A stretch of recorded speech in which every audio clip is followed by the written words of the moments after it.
Subscribe now and press the bell icon. Never miss an update. السلام علیکم دوستو، پھر سے ایک بار استقبال کرتے ہیں آپ کا آپ کے اپنے چینل شیخ بردرز میں۔ اگر چینل پر نئے ہیں تو چینل کو سبسکرائب کرنا بالکل بھی نہ بھولیں، ساتھ ہی ویڈیو کو لائک کیجئے۔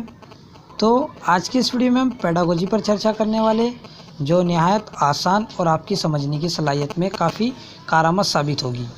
تو چلیے بڑھتے سوال کی اور۔ سب سے پہلا سوال ہے کہ تمثیلی تدریس کے دائرۂ کار میں کون سی ایک بات نہیں ہوتی ہے؟ اگر بات کریں کہ تمثیلی تدریس کے دائرۂ کار میں کون سی ایک بات نہیں ہوتی ہے، یہاں پہ اب ہوتا کیا ہے کہ تمثیلی تدریس کے دائرۂ کار میں کون سی ایک بات نہیں ہوتی ہے، یہاں پہ جو نہیں دیا ہوا ہے اس پر ہمیں زیادہ غور و فکر کرنا ہوتا ہے۔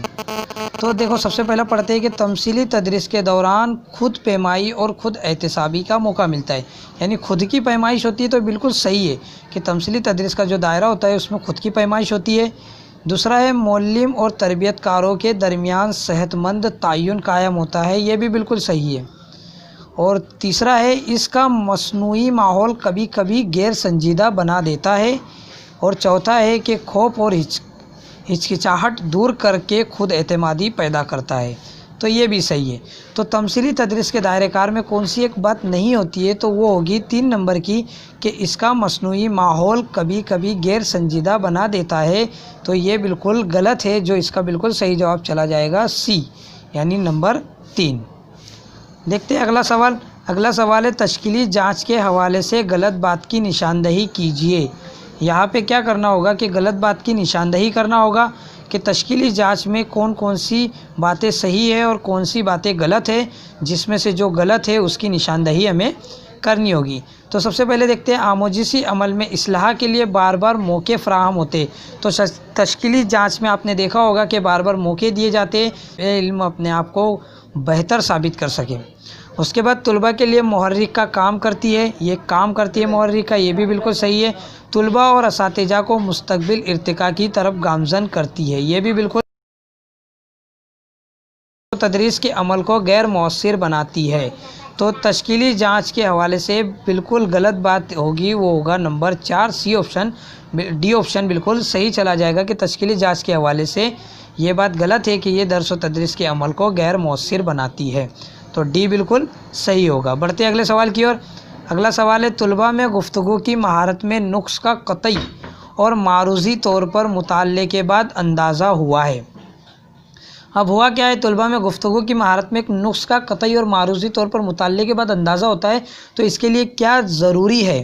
یہاں پہ ضروری ہے کہ مشاہدہ، تجربہ اور غیر رسمی گفتگو میں صرف تحقیق کی بنیاد نہیں ہوتی ہے، یا پھر استاد کا طریقہ تدریس بھی غیر مؤثر اور غیر دلچسپ ہوتا ہے، یا طلباء کا غیر یکساں سماجی اور تعلیمی پس منظر، یا پھر طلباء کے والدین کا انٹرویو اور اساتذہ کے لیے بھی سوال نامہ ہو۔ تو طلباء میں گفتگو کی مہارت میں نقص کا قطعی اور معروضی طور پر جو ہوتا ہے اس کے لیے بالکل اے آپشن بالکل صحیح چلا جائے گا کہ مشاہدہ، تجربہ اور غیر رسمی گفتگو میں صرف تحقیق کی بنیاد نہیں ہو سکتی۔ ٹھیک ہے، بڑھتے اگلے سوال کی اور۔ اگلا سوال ہے طلباء کی تفہیم کی جانچ کے لیے ضروری ہے، ان کی تفہیم، ان کی سمجھ کی جانچ کے لیے کیا ضروری ہے؟ تو وہ یہاں پہ دیکھتے ہیں کہ کتاب بند کروا کر پڑھی گئی عبارت سے کچھ سوال کیے جائے، یا پھر بغیر سوال و جواب کے تدریس شروع کر دی جائے۔ تو یہ بالکل غلط ہو گیا، بغیر سوال جواب کے درس و تدریس شروع نہیں ہو سکتی۔ پڑھائے گئے سبق کو دوبارہ پڑھایا جائے، یا تختِ سیاہ کا استعمال نہ کریں۔ تو طلباء کی تفہیم کی جانچ کے لیے کیا ضروری ہے؟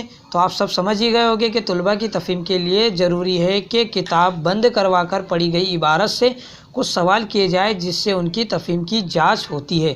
تو آپشن نمبر اے بالکل صحیح ہو جائے گا کہ کتاب بند کروا کر پڑھی گئی عبارت سے کچھ سوال کیے جائے، جس سے ان کی تفہیم کی جانچ ہوگی۔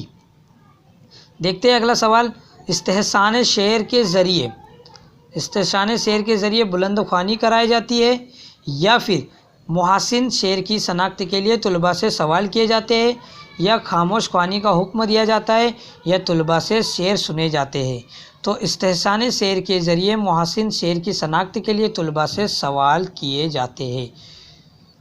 تو آپشن نمبر بی بالکل صحیح چلا جائے گا کہ استحسان شعر کے ذریعے طلباء سے سوال و جواب کیے جاتے ہیں۔ بڑھتے اگلے سوال کی اور اگلا سوال ہے کہ طلباء کو نئی معلومات حاصل کرنے کے لیے ذہنی طور پر آمادہ کرتا ہے وہ کیا کہلاتا ہے؟ طلباء کو اگر ذہنی طور پر آمادہ کرنا ہوگا تو اس کے لیے شروعاتی سب سے بڑا پہلو کون سا ہونا چاہیے؟ تو تمہید ہوگا۔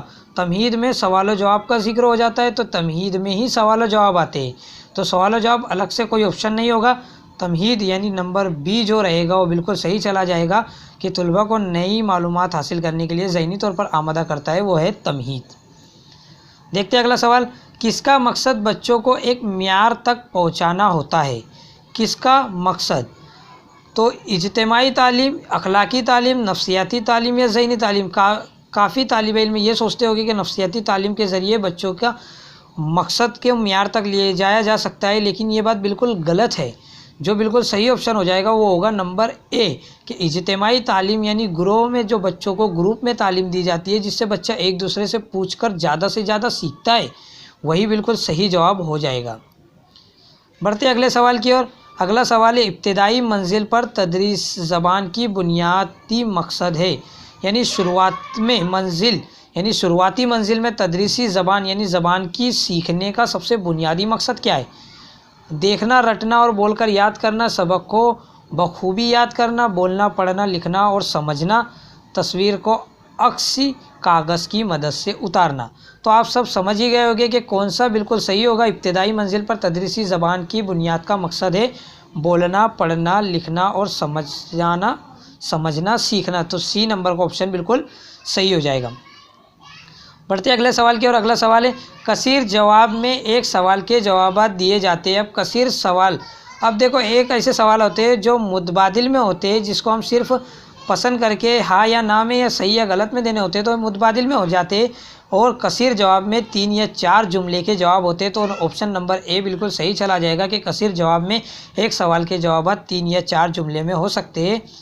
اگلا سوال ہے کھیل کھیل میں حروف شناسی کرائی جا سکتی ہے، تو ٹیپ ریکارڈر کے ذریعے، تعلیمی تاش کے ذریعے، درسی کتاب کے ذریعے یا ان میں سے کوئی نہیں۔ تو کھیل کھیل میں حروف شناسی کرائی جا سکتی ہے، تو یہ تینوں بالکل صحیح نہیں ہے کیونکہ ان میں سے کوئی نہیں آئے گا۔ آپشن نمبر ڈی صحیح ہو جائے گا۔ کھیل کھیل میں ٹیپ ریکارڈر کا کوئی استعمال نہیں ہوتا، درسی کتاب اور تعلیمی تاش کا بھی کوئی استعمال نہیں ہوتا، جو آپشن نمبر ڈی ہوگا 4 ہوگا وہ بالکل صحیح چلا جائے گا۔ بڑھتے اگلے سوال کی اور اگلا سوال ہے اندازہ قدر کا تعلق ہے، یعنی قدر کا اندازہ کرنے کا سب سے بہترین تعلق کیا ہے؟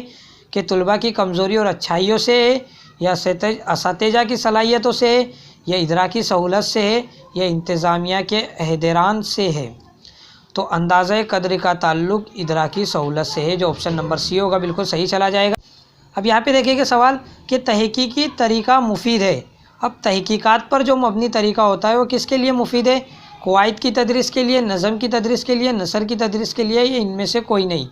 تو تحقیقی طریقہ مفید ہوتا ہے، قواعد کی تدریس کے لیے سب سے زیادہ ضروری ہوتا ہے، تو نمبر 1 بالکل صحیح چلا جائے گا۔ دیکھتے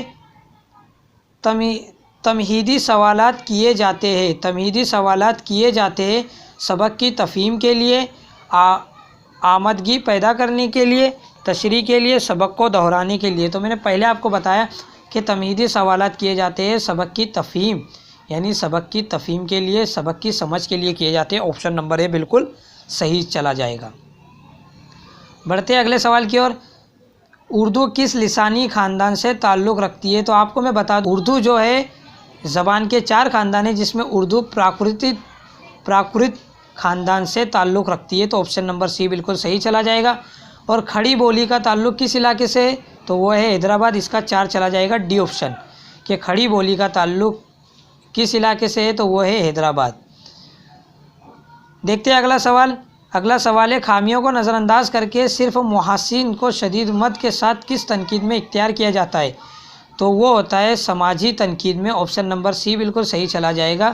امید ہے یہ ویڈیو آپ کو پسند آئی ہوگی۔ اگر ویڈیو پسند آئی تو ویڈیو کو لائک کیجئے، ساتھ ہی اپنے ان دوستوں کو شیئر کیجئے جو سی ٹیٹ میں پیڈاگوجی کو آسان بنانا چاہتے ہیں، اور ویڈیو کو لائک کرنا بالکل بھی نہ بھولیں۔